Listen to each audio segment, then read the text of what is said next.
Quand j'ai commencé, je voulais pas y aller, quoi. Je me souviens, mais c'était quand je vivais à Shanghai et je tatouais des gens dans ma coloc, tu vois, sur mon bureau. Et en fait, je trouvais toujours une bonne raison de décaler les rendez-vous. Je disais toujours au dernier moment, ouais, en fait, ce soir, je suis crevé, je vais dormir, ou tu sais, j'ai un truc de prévu. Et j'ai toujours cette image du cheval là qui freine les quatre fers en avant, tu vois. J'étais vraiment en mode, non, je veux pas y aller, c'est trop de pression. Bonjour, c'est Yvan Le Pays, vous êtes sur GQ France pour Don't Touch My Tatoueur.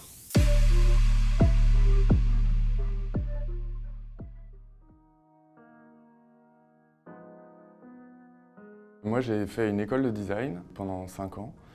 Et pendant ma 3e année, j'ai découvert le tatouage par un ami qui était galeriste à Bordeaux. Bah, ça a été assez, je sais pas comment dire, imprévisible dans le sens. Et donc cet ami qui tient une galerie qui s'appelle Disparate, qui est située à Bordeaux. Et en fait, ils ont fait une exposition en 2013 ou 2012, durant laquelle ils présentaient en gros des flash tattoos et qui étaient réalisés par des illustrateurs. En gros, les gens venaient sur l'event et pouvaient choisir des dessins qu'ils allaient ensuite se faire tatouer le week-end d'après.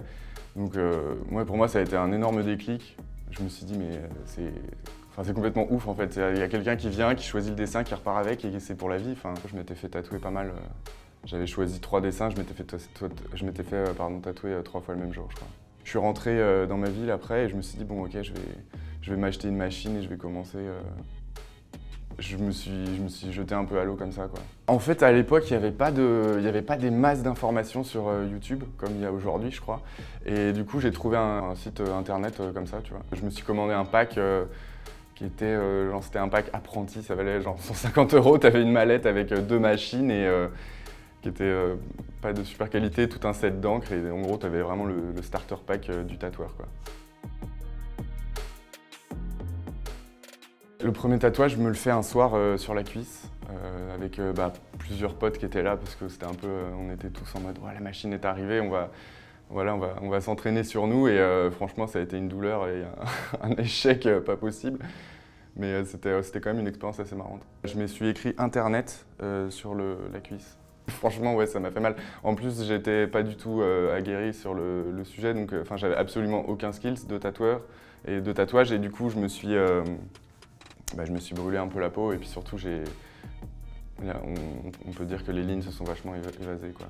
Enfin, en fait, ça a été super étonnant parce que les premiers vrais clients, en fait, ça a été des potes qui étaient du milieu du skate, qui étaient des mecs assez libres et qui n'avaient pas forcément les sous pour se faire tatouer ailleurs. Et du coup, je leur faisais plein de petites marques, des petits dessins, des trucs sans prétention, gratuitement. Et c'était un peu donnant-donnant. Eux, ils me donnaient un petit bout de peau et moi, en échange, je leur faisais un tatouage, quoi. Donc c'était pas forcément des trucs super quali, mais c'était plus le moment qui était marrant.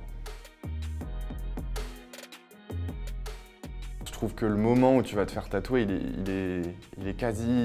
pour moi, il est quasiment aussi important que le tatouage en lui-même, en fait. T'as une expérience qui est positive et derrière, tu gardes, ça renforce ton souvenir, quoi. Alors, en tout cas, moi, c'est ce que j'ai vécu avec mes tatouages, où je me suis dit, ouais, l'échange avec ce tatoueur, il était particulièrement cool. Tu vois, je le porte quasiment comme un souvenir du moment, et en fait, ça a été comme ça, quoi, je pense, depuis le début. Je faisais mon projet de fin d'études à Shanghai sur le tatouage en Chine. Et en fait, via un type des Beaux-Arts, j'ai été invité un jour à rencontrer un mec de la mafia. Ça a été une rencontre hyper intimidante, parce que c'était un gros bonhomme qui avait des balafres de couteau sur les bras et tout. Enfin, un type assez, tu sais, un mec qui sortait d'un film, quoi. Et en fait, on a discuté comme ça pendant 2 heures. On a commencé à se saouler ensemble et tout. Et le mec m'a dit, bon, écoute, maintenant, assieds-toi dans ce fauteuil, je vais te dessiner.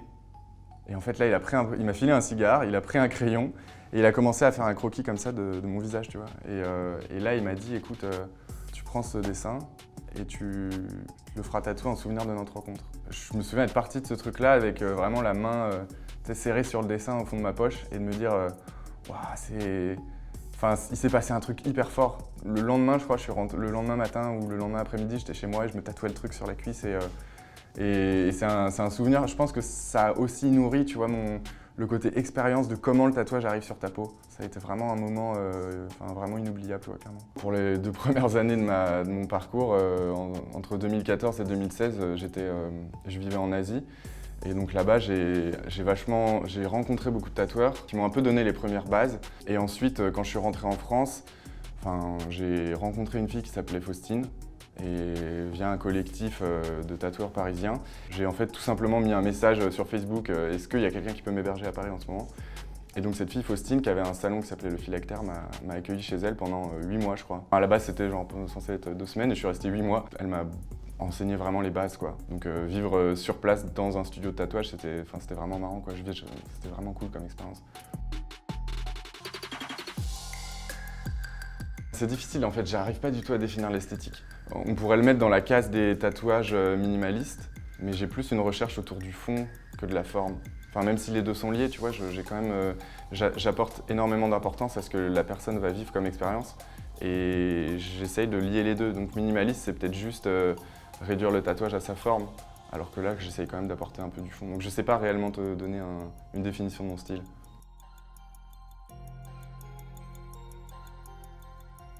J'ai un projet qui dure depuis maintenant 4 ans, qui s'appelle Tattoo Postcard.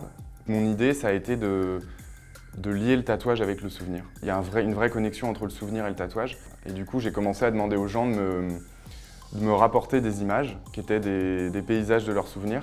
Et en fait, de m'en servir comme étant une base du dessin pour le tatouage. Et donc chaque personne vient au rendez-vous avec une photo, un paysage de la maison de ses grands-parents, tu vois, un voyage. Où je redessine ces photos avec des lignes très simples pour essayer de synthétiser au maximum l'image. Et ensuite, les appliquer sur le corps et ça devient un souvenir tu vois, une image que tu vas apporter qui en même temps va n'appartenir qu'à toi parce que c'est plus tellement identifiable, le lieu. Mais ce que j'aime bien, c'est qu'après, tous ces petits souvenirs vont partir un peu en voyage à travers le monde et je trouve ça, c'est un peu l'idée avec l'idée que j'avais. Donc à chaque fois qu'une personne vient et participe au projet, je lui demande d'écrire un petit texte. Avec le temps, ne pas oublier ce que cette image voulait dire. Il y a énormément d'histoires qui m'ont touché dans ce projet parce que les gens, ils arrivent avec des souvenirs qui sont souvent très personnels. Et donc parfois, t'as presque un rôle de psychologue en tant que tatoueur, dont tu dois te détacher quand tu sors du salon, ce qui n'est pas toujours un exercice facile. Mais ouais, il y a beaucoup d'histoires qui parfois sont très...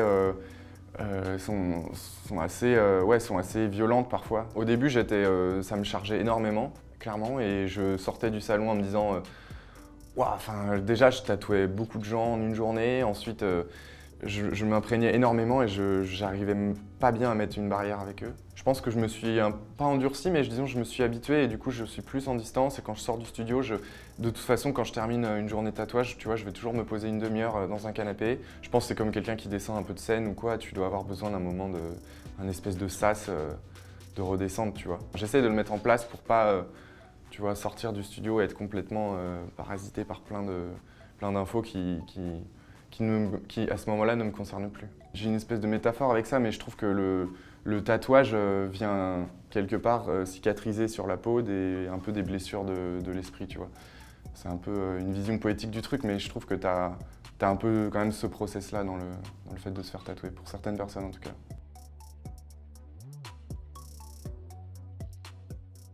J'ai l'habitude de faire beaucoup de premiers tatouages, et ce qui m'étonne assez parce qu'en fait les gens ils viennent sans savoir ce qu'ils vont se faire tatouer. Quand ils arrivent sur place, ils ont juste la photographie, le dessin est fait en moment du tatouage, donc il n'y a pas de préparation. Et je suis assez surpris que les gens se jettent à l'eau et m'accordent cette confiance, tu vois. Personnellement, pour un premier tatouage, je sais pas si à l'époque j'aurais accepté de me dire bon vas-y je me jette à l'eau et j'ai aucune idée de ce que je vais avoir en partant, tu vois. Quand j'ai commencé, je voulais pas y aller, quoi. Je me souviens, mais quand je vivais à Shanghai, je tatouais des gens dans ma coloc, tu vois, sur mon bureau. Et en fait, je trouvais toujours une bonne raison de décaler les rendez-vous. Je disais toujours au dernier moment, ouais, en fait, ce soir, je suis crevé, je vais dormir. Ou tu sais, j'ai un truc de prévu. Et j'ai toujours cette image du cheval là, qui freine les 4 fers en avant, tu vois. J'étais vraiment en mode, non, je veux pas y aller, c'est trop de pression. Au début, c'est super angoissant parce que tu te dis... ok, si là je rate, enfin le nombre de fois où tu sais, je me suis imaginé que tout d'un coup ma main elle allait genre glisser et je me suis dit si vraiment là ça rip, c'est chaud. Tu prends même la distance avec le fait que ça reste pour toujours parce que déjà tu l'as fait plusieurs fois et puis plus tu multiplies les tatouages, plus tu arrives à prendre un peu de recul sur ça en te disant bon ok c'est très important pour la personne. Mais moi, il ne faut pas que cette pression vienne perturber la technique, tu vois. Il y a un côté, il faut un peu lâcher prise quand tu tatoues, mais pas trop, parce que si tu commences à lâcher trop prise, tu fais une connerie. Aujourd'hui, ça doit être plus difficile de se faire une place dans le tatouage, je pense, parce que je pense qu'il y a une nouvelle génération qui arrive, qui est démultipliée, qui est très habile aussi avec les réseaux sociaux, et je pense qu'il y a une clientèle peut-être plus accessible aussi parce que les gens sont habitués à se faire tatouer. Je pense que si de toute façon tu amènes quelque chose de nouveau, après, quoi qu'il arrive, tu finiras par te faire une place. J'ai eu l'idée un jour en allant chez Franprix de dessiner sur le ticket qu'on m'avait donné. J'allais au Franprix et en fait la dame du Franprix me propose de me donner le ticket et puis tu sais, j'allais dire non comme d'habitude et à un moment je dis ah tiens en fait si vas-y donnez-les-moi. Je me dis oh tiens c'est du papier gratuit quoi. Et puis finalement je rentre chez moi, je dessine dessus et puis après l'avoir posté sur Instagram je me rends compte qu'il y a des gens qui veulent l'acheter. Et comme je savais absolument pas à quel prix j'allais le vendre, je me suis dit bon bah je vais le vendre le prix que les courses m'ont coûté. Et donc il y a eu ce truc des gens qui commençaient à lister ce qu'il y avait sur le ticket de caisse. Et puis je me suis dit, bon bah vas-y, ok, je vais en refaire d'autres. Et puis j'ai commencé à rembourser mes courses comme ça progressivement en vendant le ticket de caisse au prix qui était indiqué sur le ticket. Avec un dessin dessus, bien sûr, en prime.